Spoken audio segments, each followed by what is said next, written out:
A paz do Senhor Jesus Cristo, Fábio Barbosa Santos, do canal Sertão City 78 SI, trazendo mais um áudio do projeto EBD para quem não pode ler. Revista Discipulando, quarto ciclo, portando uma nova identidade. Lição de número 5, a fidelidade no casamento. Texto bíblico, Mateus capítulo 5, versículo 27 ao 32. Ouviste que foi dito aos antigos, não cometerás adultério. Eu, porém, vos digo que qualquer que atentar numa mulher para cobiçar, já em seu coração cometeu adultério com ela. Portanto, se o teu olho direito te escandalizar, arranca-o, atira para longe de ti, pois te é melhor que se percam os teus membros do que todo o teu corpo seja lançado no inferno. E se a tua mão direita te escandalizar, corta-a e atira para longe de ti, porque te é melhor um dos membros se perca do que todo o teu corpo seja lançado no inferno. Também foi dito, qualquer que deixar sua mulher que lhe dê carta de desquite. Eu, porém, vos digo que qualquer que repudiar sua mulher, a não ser por causa da prostituição, faz com que ela cometa adultério. E qualquer que casar com a repudiada comete adultério. Meditação. Venerado seja entre todos o matrimônio e o leito sem mácula, porém aos que se dão à prostituição e aos adúlteros, Deus os julgará. Hebreus capítulo 13, versículo 4.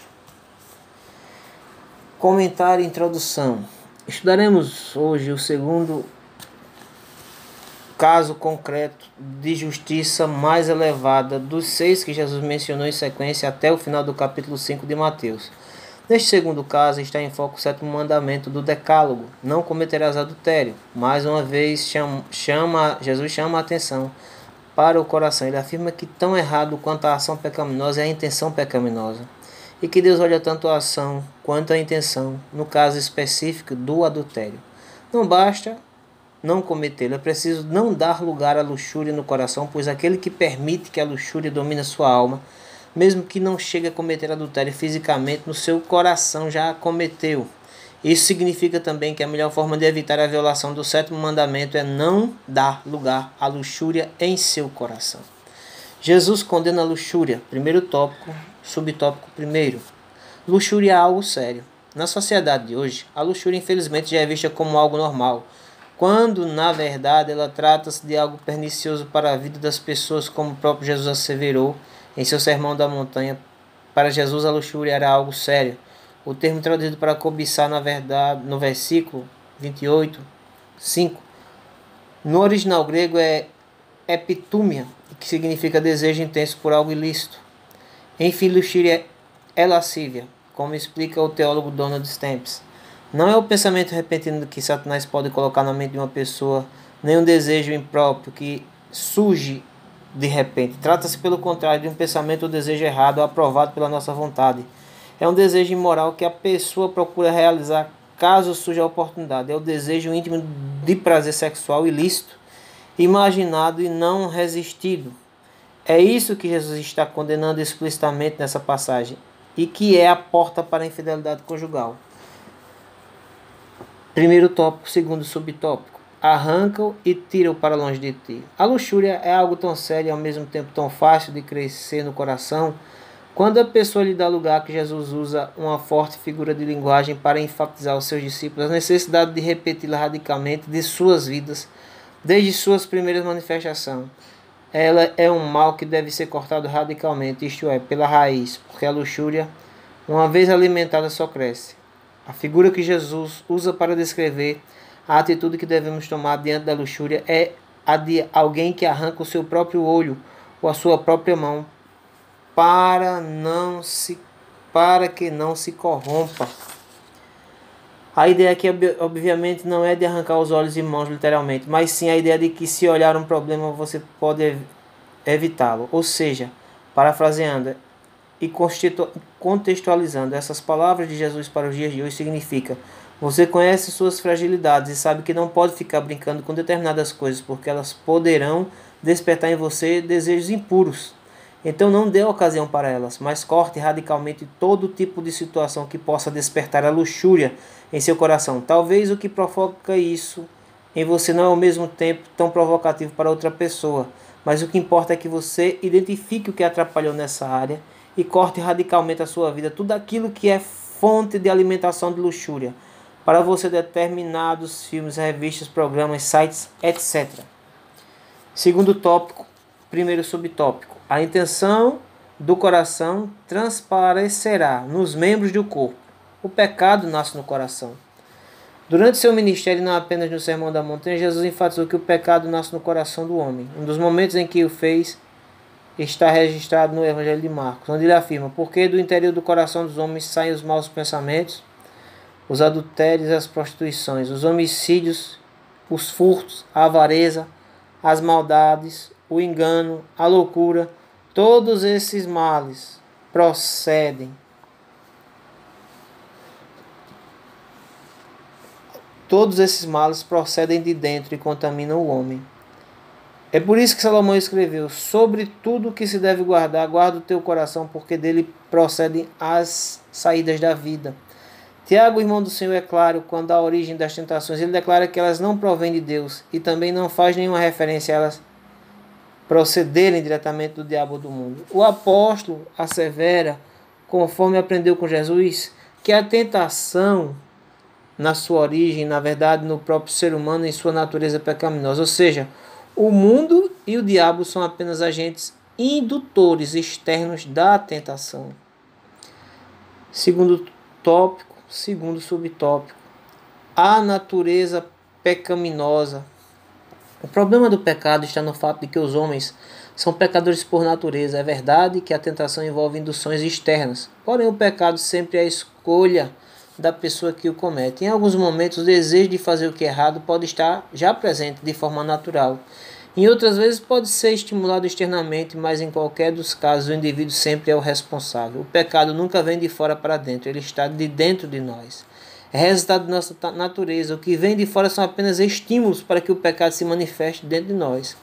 Logo, as tentações, na verdade, não exercem alguma força sobre a pessoa para fazê-la cair, mas apenas revela a natureza interior da pessoa e a fragilidade de sua vida espiritual. Naquele momento, basta lembrar que se não houvesse natureza pecaminosa, nenhuma tentação seria de fato tentação. O que torna a tentação de fato uma tentação é o fato de que temos uma natureza pecaminosa. Como bem explica Tiago, cada um é tentado quando atraído e engodado pela sua própria concupiscência. Finalmente, é importante frisar: ainda que ser tentado não é pecado. Pecado é ceder à tentação. Terceiro tópico, a indissolubilidade do casamento. Terceiro tópico, primeiro subtópico, o divórcio.